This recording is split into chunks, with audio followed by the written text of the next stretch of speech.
So I made a blog post recently about how after struggling with anorexia or an eating disorder for a while, we can start to feel really stuck and like recovery is not really possible for us. Feeling stuck with an eating disorder can really hold us back from even trying to recover, because what's the point if we don't even think it can work? And I definitely remember times in my own recovery and with my anorexia when I felt this way, and I would feel really like I was stuck with my eating disorder, and that no matter what I tried, recovery felt really distant and unattainable. And even if other people could recover, I didn't see how I could. I felt like my thoughts had become so ingrained and my habits were really ingrained as well, and I just felt like maybe it's not possible for me, maybe I can't recover.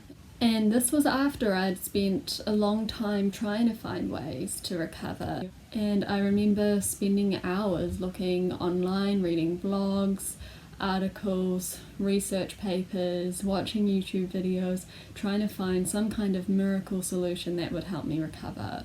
And I tried a lot of different methods. I tried counting to a 3,000 calorie minimum to see if that could get me to eat enough to gain weight. I tried eating more, but making sure that it was all clean. I tried eating a really high protein diet, exercising more to try and make myself more hungry. And none of these methods worked. I think a lot of the time as well, I was really inspired by like people who would post on Instagram talking about their weight gain journeys. And I would see their posts, and they would post like a transformation photo, like I looked like this before, and like I struggled with disordered eating, and now I'm eating like 3,000 calories and I look like this. And I think, whoa, like I wouldn't mind gaining weight if it meant I looked like their after photo. Like they look pretty good, maybe like I'll try what they've done. But for so many reasons this didn't work. I mean, obviously everyone has a different bodies, and everyone has a different body, different genetics, like different environment. No matter what I tried, like no matter if I ate the same as that person, did the same exercise, I would never end up looking the same as them. But also fundamentally, like they were on a weight gain journey, not on a journey recovering from a mental illness, which is what I had to do. And I mean, truth be told, like I didn't really want to gain weight. Like I just wanted to get these awful eating disorder thoughts out of my head, and people were telling me that you have to gain weight, that's what you have to do. So I tried to find all these little escape routes, which meant like I could gain weight but do it as safely as possible and gain the minimum amount possible so that I would gain weight like people said I needed to, and I hoped that would also get rid of the thoughts. But actually, recovery doesn't work like that at all. Like, I used an analogy in one of my earlier videos where you are stuck in like this grey, miserable environment with your eating disorder, and you peer into this really dark tunnel of recovery, and apparently on the other side it's like a blissful, a joyous experience being in recovery. And I tried lots of different ways trying to like go above the tunnel or go around the outside of the tunnel, trying to get to this recovery place, but it doesn't work. Like, unfortunately, there is no magic pill, there is no miracle quick solution to get you to recovery. You do have to go through that really hard recovery period. And so I tried all these different methods, as I mentioned earlier, and meanwhile my eating disorder remained as strong as it ever had been, and so my hope for recovery continued to diminish even further. My thoughts were completely dominated by food and exercise, to the point where I couldn't imagine any alternative. Like I couldn't see how people thought about other things during the day, because all I thought about was food and exercise and weight and shape. And I started to think that maybe recovery is not possible, maybe this is just who I am and I just have to accept that. But I didn't, and you don't either. And I think I was naive, and I think I was also kidding myself to believe that I had given recovery a real shot, because actually I hadn't. If I think back to my attempts at recovery that didn't work, they were always fairly short-lived. We know that recovery doesn't happen instantaneously. Recovery requires repeated actions over a long period of time to rewire your brain and stop those eating disorder thoughts from popping up all the time. And it's really uncomfortable. It requires a lot of patience, but it does happen eventually, but it's not going to happen overnight like I hoped it would. And in fact, I think it got worse before it got better. My recovery, to start with, recovery was way harder than living with an eating disorder, because I was fighting every urge in my body to restrict or exercise, and that's really hard. So it felt really uncomfortable, and it felt wrong, and it made me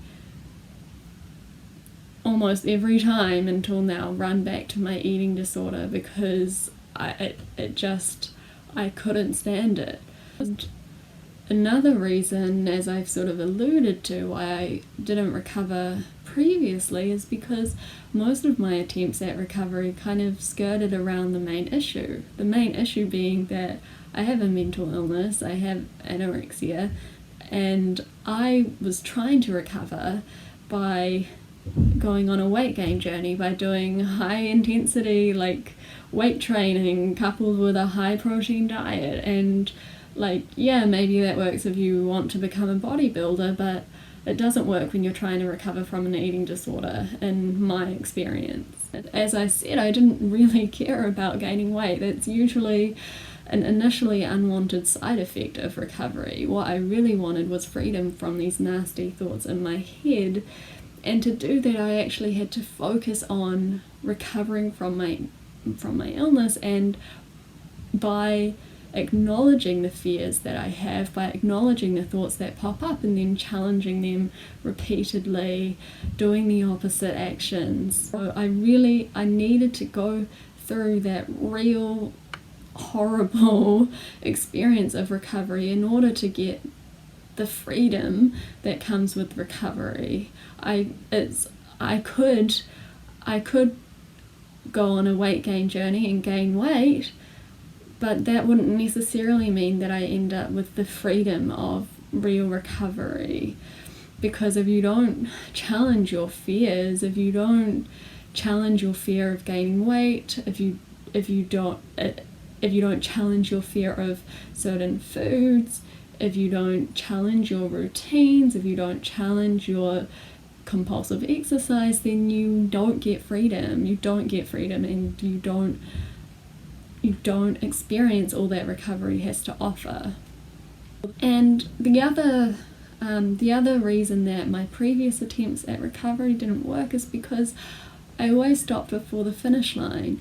So there was a point where I had tried really hard in recovery. I had increased the amount of food I was eating, but I hadn't gone all the way. I'd gained weight up until a certain point, and then I'd decided that that was enough. I didn't want to gain any more. This is enough. So let's just stop here.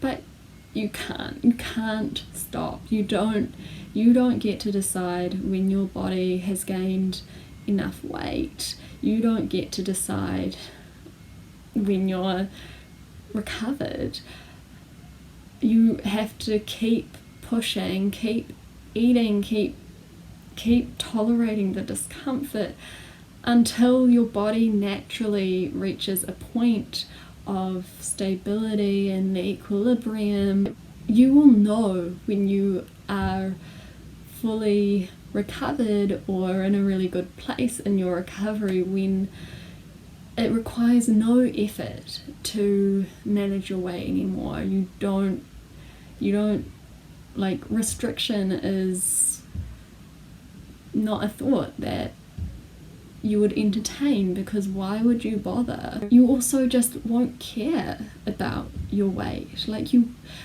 why would you care? Like, it doesn't mean anything.